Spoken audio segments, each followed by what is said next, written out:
Hey, this is Marcus Washington for MTC Media with your preview for George Mason and Maryland Eastern Shore. George Mason coming off of a win over Toledo. They are riding a 3-game winning streak.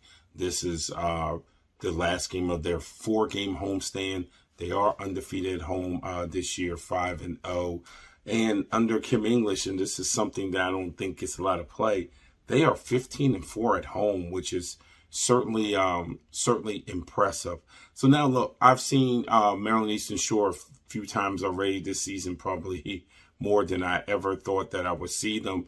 So we're going to jump to the keys for George Mason. And first of all, it's going to be Maryland Eastern Shore likes to pressure the ball. They do like to pressure your guards, and they will come after them in a physical sort of manner.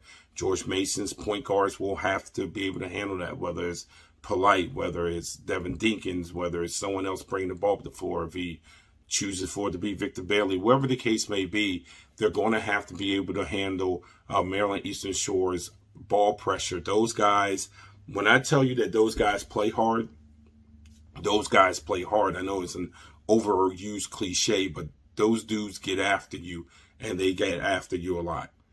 Number 2, exploit the paint. There's a place where George Mason's going to have an incredible advantage. It's in the paint.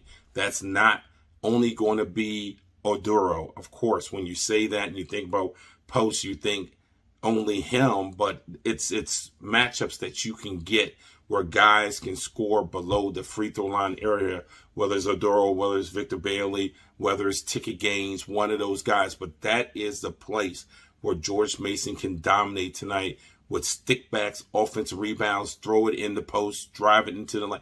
However you can get it below that free throw line, George Mason needs to get below the free throw line because they have a distinct advantage there.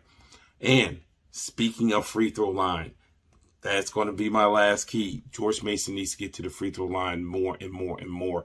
This is a team that you would expect to be at the free throw line, between 15 and 20 times a game. They've got to up their free throw attempts.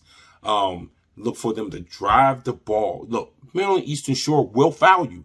Trust me, they will foul you. Because like I said, they want to play physical. They want to play aggressive. Take advantage of that. Go right at them. Make the ref blow a whistle. Stay within yourself in the context of your actions. But go right at them. Make them foul you. Get to the free throw line. And once you get there, you got to make them. But George Mason could have an advantage also on the free throw line. And when you add those 3 things up, don't turn the ball over.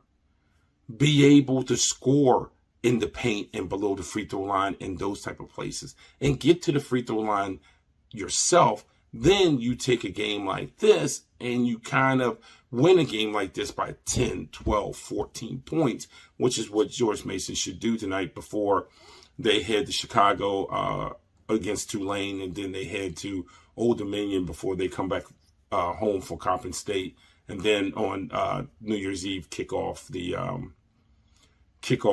Atlantic 10 season when they play Richmond. But taking care of business tonight and going 4-0 in this 4-game stretch would get George Mason up to 6-4, something that they need to do. And I know maybe a little bit disappointing on the non-conference schedule so far, but getting to 6-4 and taking care of business in your last 3 non-conference games and ending this thing about 9-4, respectable. But how the schedule shaped out, you were hoping more of like a 10, maybe even 11 win non-conference season, but at least 10. But you can't go back and take away losses to Belmont and Buffalo and those games. So again, George Mason, those are my keys for tonight. They play fast, they play strong, and they go and take it right at Maryland Eastern Shore. They should be able to take care of business. It's Marcus Washington.